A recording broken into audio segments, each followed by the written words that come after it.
പത്രങ്ങളിലെ പ്രധാനപ്പെട്ട ലീഡുകൾ എന്ന് നോക്കി വരാം. മലയാള മനോരമയിൽ വാർത്തയായി നൽകുന്നത് നാളെ മുതൽ ഹാപ്പി സ്കൂൾ ഡേയ്സ് എന്നുള്ളതാണ്. ഒരു കാര്യം പ്രേക്ഷകർ പ്രത്യേകം ശ്രദ്ധിക്കണം. കാരണം നാളെ മുതൽ സ്കൂളിൽ അരമണിക്കൂർ അധികം പ്രവൃത്തി സമയമുണ്ട്. അപ്പോൾ അതിപ്പോൾ ക്രമീകരിച്ചിരിക്കുന്നത് സർക്കാർ സ്കൂളിൻ്റെയും എയ്ഡഡ് സ്കൂളിൻ്റെയും കാര്യത്തിൽ ഇപ്പോൾ ക്രമീകരിച്ചിരിക്കുന്നത് വൈകുന്നേരമാക്കാനൊരു ആലോചന വരുന്നു. രാവിലെ 15 മിനിറ്റും വൈകുന്നേരം 15 മിനിറ്റുമായിരുന്നു എങ്കിൽ ഇപ്പോൾ അത് വൈകുന്നേരത്തേക്ക് മാറ്റാനൊരു തീരുമാനം. നാളെ മുതൽ ഹാപ്പി സ്കൂൾ ഡേയ്സ്. പ്രവേശനോത്സവം സംസ്ഥാനതല ഉദ്ഘാടനം കലവൂരിലാണ്. മുഖ്യമന്ത്രിയാണ് ഉദ്ഘാടനം ചെയ്യുക. ഹൈസ്കൂളിൽ അധിക അരമണിക്കൂർ വൈകിട്ട് 4 മുതലാണ്. മധ്യവേനൽ അവധിക്ക് ശേഷം സംസ്ഥാനത്തെ സ്കൂളുകൾ നാളെ തുറക്കും. സ്കൂൾ പ്രവേശനോത്സവത്തിന് സംസ്ഥാനതല ഉദ്ഘാടനം ആലപ്പുഴ ജില്ലയിലെ കലവൂർ ഗവൺമെന്റ് HSSൽ നാളെ രാവിലെ 9:30 മുഖ്യമന്ത്രി പിണറായി വിജയൻ നിർവഹിക്കും. നമുക്കിതൊക്കെ തത്സമയം കാണാം. അതേപോലെ മറ്റൊരു കൗതുകകരമായ വാർത്ത കൂടി പത്രം ആദ്യ പേജിൽ കൊടുക്കുന്നുണ്ട്. ഇതിൻ്റെ ഭാഗമായി ഭർത്താവിൻ്റെ മരണശേഷം IVF ചികിത്സയിലൂടെ ഷിൽന എന്ന പെൺകുട്ടി ജന്മം നൽകിയ ഇരട്ട കുട്ടികൾ 2 പേർ. അവർ നാളെ നിമാമിത്രയും നിയാ മാൻവിയും നാളെ സ്കൂളിലേക്ക് പോവുകയാണ്. ആ ചിത്രം കൂടി പത്രം ആദ്യ പേജിൽ പങ്കുവയ്ക്കുന്നുണ്ട്. മാത്രമല്ല ശ്രുതി ഒരു അവസരം നഷ്ടപ്പെട്ടു. വിശ്വസൗന്ദര്യത്തിൽ ഇന്നലെ തായ്ലൻഡിൽ നിന്നുള്ള ഒപ്പൽ സുജിതയ്ക്ക് കഴിഞ്ഞ വർഷത്തെ ഇവിടെ സുജത എന്നാണ് എഴുതിയിരിക്കുന്നത്. ഏതായാലും ഓപ്പൽ വിജയിച്ചിരിക്കുകയാണ്. നമ്മുടെ നന്ദിനിക്ക് വിജയിക്കാൻ കഴിഞ്ഞില്ല. 8ാമത്തെ റൗണ്ടിൽ പോലും എത്തിയിട്ടില്ല. കിരീടമണിയിക്കുന്നത് കൂടി ആദ്യ പേജിൽ പങ്കുവയ്ക്കുന്നുണ്ട്. കഴിഞ്ഞ തവണത്തെ ജേതാവ് ക്രിസ്റ്റീന പുഷ്കോവ ചെക്ക് റിപ്പബ്ലിക്കിലെ താരമായി. ലോകസുന്ദരി പട്ടം നേടുന്ന ആദ്യ തായ്ലാന്റ് സ്വദേശിയാണ്. 21-കാരിയായ. അതെ, തായ്ലൻഡ് ടൂറിസത്തിന് അതൊരു ഗുണകരമാണ് അത്തരം കാര്യങ്ങളിൽ.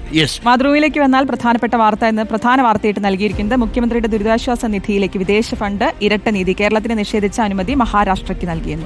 അത് അന്യായമാണ്. കേരളത്തിന് അനുമതിയില്ല. എന്നാൽ അതേസമയം മഹാരാഷ്ട്രയെ സംബന്ധിച്ച വാർത്തയുടെ വിശദാംശം ഞാനൊന്ന് നോക്കിക്കോട്ടെ ശ്രീ. കേരളത്തിന് നിഷേധിച്ച അനുമതി മഹാരാഷ്ട്രയ്ക്ക് എന്നാണ്. വിദേശ ഫണ്ട് സ്വീകരിക്കാൻ സംസ്ഥാന സർക്കാർ ദുരിതാശ്വാസ സ്ഥാപനത്തിന് അനുമതി ലഭിക്കുന്നത് ഇതാദ്യം. കേരളത്തിന് 700 കോടിയാണ് ഇങ്ങനെ നിഷേധിച്ചത്. വിദേശ സംഭാവനകൾ സ്വീകരിക്കാൻ മഹാരാഷ്ട്ര മുഖ്യമന്ത്രിയുടെ ദുരിതാശ്വാസ നിധിക്ക് കേന്ദ്ര സർക്കാരിന്റെ അനുമതി. 2018 പ്രളയ ദുരിതാശ്വാസ നിധിയിലേക്ക് വിദേശ സഹായം സ്വീകരിക്കാൻ കേരളത്തിന് കേന്ദ്രം അനുമതി നിഷേധിച്ചിരിക്കുന്നു. അതാണ് ഏറ്റവും പ്രധാനപ്പെട്ട ഒരു കാര്യം. ഇതെങ്ങനെയാണ് ഇത് സംഭവിക്കുക? മഹാരാഷ്ട്രയ്ക്ക് ഒരു നിയമവും നമുക്കൊരു നിയമവും ആവുന്നത് എങ്ങനെയാണ് എന്നുള്ളതാണ് അല്ലേ? ഓക്കെ, ഇരട്ടനീതി എന്ന് തന്നെയാണ് തലക്കെട്ട്. മറ്റൊരു വാർത്ത മനോരമയുടെ ആദ്യ പേജിലുള്ളത് ഓപ്പറേഷൻ സിന്ദൂരിൽ ഇന്ത്യൻ യുദ്ധവിമാനവും തകർന്നു എന്ന വെളിപ്പെടുത്തലുമായി സംയുക്ത സേനാ മേധാവി അനിൽ ചൗഹാന്റെ ഒരു വാർത്ത പത്രം ആദ്യ പേജിൽ ക്യാരി ചെയ്യുന്നുണ്ട്. ഇന്നലെ ഒരു ദേശീയ മാധ്യമത്തിന് നൽകിയ അഭിമുഖത്തിലാണ് അനിൽ ചൗഹാൻ ഇക്കാര്യം പറഞ്ഞത്. ഇന്ത്യ യുദ്ധതന്ത്രം മാറ്റിയെന്നും ശക്തമായി തിരിച്ചടിച്ചെന്നും ജനറൽ അനിൽ ചൗഹാൻ. 6 യുദ്ധവിമാനം വെടിവെച്ചിട്ടു എന്ന പാക് അവകാശവാദം തെറ്റാണെന്നും അനിൽ ചൗഹാൻ പറയുന്നു. ഓപ്പറേഷൻ സിന്ദൂർ ദൗത്യത്തിനിടെ ഇന്ത്യൻ യുദ്ധവിമാനം തകർന്നുവെന്ന സൂചന നൽകി സംയുക്ത സേനാ മേധാവി ജനറൽ അനിൽ ചൗഹാൻ. അതിനുശേഷം ഇന്ത്യ യുദ്ധതന്ത്രം മാറ്റിയെന്നും ശക്തമായി തിരിച്ചടി നൽകിയെന്നും അദ്ദേഹം പറഞ്ഞു എന്നാണ് പറയുന്നത്. ഷാങ്ഗ്രി ഡയലോഗിൽ പങ്കെടുക്കാൻ സിംഗപ്പൂരിലെത്തിയ അദ്ദേഹം വാർത്താ ഏജൻസികൾക്ക് നൽകിയ അഭിമുഖങ്ങളിലാണ് ഓപ്പറേഷൻ സിന്ദൂറുമായി ബന്ധപ്പെട്ട കാര്യങ്ങൾ പങ്കുവച്ചത്. ജെറ്റ് വീണു എന്നതല്ല, എന്തുകൊണ്ട് വീണു, എന്തു പിഴവാണ് സംഭവിച്ചത് എന്നതാണ് പ്രധാനം, എണ്ണം പ്രധാനമല്ല. ബ്ലൂംബർഗ് TVക്ക് നൽകിയ അഭിമുഖത്തിലാണ് അനിൽ ചൗഹാൻ ഇക്കാര്യം പറഞ്ഞിരിക്കുന്നത്. മാതൃഭൂമിയിൽ ഒരു ഹൈക്കോടതിയുടെ നിരീക്ഷണം, സാമൂഹിക മാധ്യമങ്ങളിലെ അപകീർത്തി കേസിൽ ഹൈക്കോടതിയുടെ നിരീക്ഷണം പറയുന്നുണ്ട്. അതായത് ഉരുക്കുമുഷ്ടി കൊണ്ട് നേരിടണം. സാമൂഹിക മാധ്യമങ്ങളിലെ അപകീർത്തികരമായ പരാമർശങ്ങൾ സമൂഹത്തിനാകെ ശല്യവും ഉപദ്രവമാകുന്നുവെന്ന് ഹൈക്കോടതി. പൗരർ മാത്രമല്ല ഭരണാധികാരികൾ പോലും ഇതിന്റെ ദുരിതം അനുഭവിക്കുകയാണെന്നും ഇത്തരം പ്രവണതയെ നിയമത്തിന്റെ ഉരുക്കുമുഷ്ടി ഉപയോഗിച്ച് കൈകാര്യം ചെയ്യണമെന്നും ജസ്റ്റിസ് PV കുഞ്ഞികൃഷ്ണൻ ഉത്തരവിൽ. അത് വളരെ പ്രധാനപ്പെട്ട ഒരു കാര്യമാണ്. പ്രേക്ഷകർക്കറിയാം, സമൂഹ മാധ്യമങ്ങളിലൂടെ ആക്ഷേപിക്കപ്പെടുന്നവർ, കൊലവിളി നടത്തുന്നവർ, അവർക്കെതിരെയുള്ള ശക്തമായ താക്കീതായിട്ടാണ് നമ്മളിതിനെ കാണുന്നത്. മറ്റൊരു വാർത്ത ദേശാഭിമാനിയിലുള്ളത് നിക്ഷേപ സൗഹൃദമാണ് കേരളം. വിഴിഞ്ഞം, കൊല്ലം, പുനലൂർ വളർച്ചാ മുനമ്പിന് പ്രത്യേക കമ്പനി രൂപീകരിച്ചിരിക്കുന്നു. വ്യവസായ രംഗത്ത് കുതിപ്പ്, വിദേശ നിക്ഷേപം 100% വർദ്ധിച്ചു എന്നാണ് പത്രത്തിന്റെ ആദ്യ പേജിലുള്ളത്. യുദ്ധവിമാനം വീണെന്ന് സ്ഥിരീകരിച്ച സംയുക്ത സേനാ മേധാവിയുടെ വാർത്തയും ആദ്യ പേജിൽ തന്നെ നൽകുകയും ചെയ്യുന്നുണ്ട്. ഇനി നമ്മൾ മാധ്യമത്തിലേക്ക് എത്തിയാൽ മാധ്യമത്തിന്റെ പ്രധാനപ്പെട്ട വാർത്ത ലക്ഷദ്വീപ് സ്കൂളിൽ അറബിയും മഹലും പുറത്തായിരിക്കുന്നു. പുതിയ അധ്യയന വർഷം കേരള സിലബസിലും CBSEയിലും പഠനം മലയാളം, ഇംഗ്ലീഷ്, ഹിന്ദി ഭാഷകളിൽ മാത്രം. ത്രിഭാഷാ പദ്ധതി നടപ്പാക്കാൻ ഉത്തരവിറങ്ങിയതോടെ വിദ്യാർത്ഥികൾക്ക് ഉയർന്ന ക്ലാസുകളിൽ അറബി പഠിക്കുന്നതിന് തടസ്സമുയരും.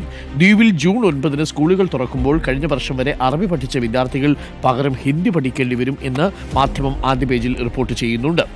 ഇനി ദ ഹിന്ദു പത്രത്തിലേക്ക് എത്തിയാൽ പ്രധാനപ്പെട്ട വാർത്ത Shruti, India established decisive advantage after losses in the air on first day. അത് വലിയ പ്രാധാന്യത്തോടു കൂടിയാണ് അനിൽ ചൗഹാന്റെ ആ അഭിമുഖം ദ ഹിന്ദു പത്രം കൈകാര്യം ചെയ്യുന്നത്. ആദ്യഘട്ടത്തിൽ ഇന്ത്യക്ക് വ്യോമയുദ്ധത്തിൽ ഒരു തിരിച്ചടി നേരിട്ടെങ്കിലും നമ്മൾ തന്ത്രം മാറ്റി എന്നാണ് അനിൽ ചൗഹാൻ പറഞ്ഞിരിക്കുന്നത്. മാത്രമല്ല ചിത്രം കൊടുത്തിട്ടുണ്ട്, മിസോറാമിലെ ചിത്രമാണ് കൊടുത്തിരിക്കുന്നത്. അവിടെ മണ്ണിടിഞ്ഞ് താഴേക്ക് റോഡിലേക്ക് കിടക്കുന്ന ചിത്രവും പത്രം ആദ്യ പേജിൽ തന്നെ നൽകുന്നുണ്ട്. ചന്ദ്രികയിൽ പോർവിമാനങ്ങൾ തകർന്നിട്ടുണ്ടെന്ന് സംബന്ധിച്ച് സംയുക്ത സൈനിക മേധാവി എന്നുള്ള വാർത്തയാണ് പ്രധാനമായിട്ട് നൽകിയിരിക്കുന്നത്. ഇത് ആദ്യമായിട്ടാണ് നമ്മുടെ പ്രതിരോധ മന്ത്രാലയത്തിൽ നിന്നൊരാൾ ഔദ്യോഗികമായി ഇന്ത്യയുടെ വിമാനങ്ങൾ തകർന്നിട്ടുണ്ട് എന്ന തരത്തിലുള്ള ഒരു സൂചന നൽകുന്നത്. എത്ര എണ്ണമെന്നോ ഏതാണ് തകർന്നതെന്നോ റഫേലാണോ അതിനെക്കുറിച്ചൊന്നും വ്യക്തതയില്ല. പക്ഷേ എങ്ങനെ തകർന്നു എന്നതാണ് പ്രധാനം എന്നാണ് അനിൽ ചൗഹാൻ പറഞ്ഞിരിക്കുന്നത്. ഇതൊക്കെയാണ് പ്രധാനപ്പെട്ട വാർത്തയിൽ നിൽക്കുന്നത്. ഇന്നും ആദ്യത്തെ പേജിൽ നിലവിൽ അൻവറിന്റെ വാർത്തയില്ല, മനോരമയിലുമില്ല, മാധ്യമത്തിലും ആദ്യത്തെ പേജിൽ അൻവറിന്റെ വാർത്തയില്ല എന്നുള്ളതാണ്. അത് മാതൃഭൂമിയിലുണ്ടോ? ആദ്യ പേജിൽ നിന്ന് മാറുന്നു എന്നുള്ളതാണ്.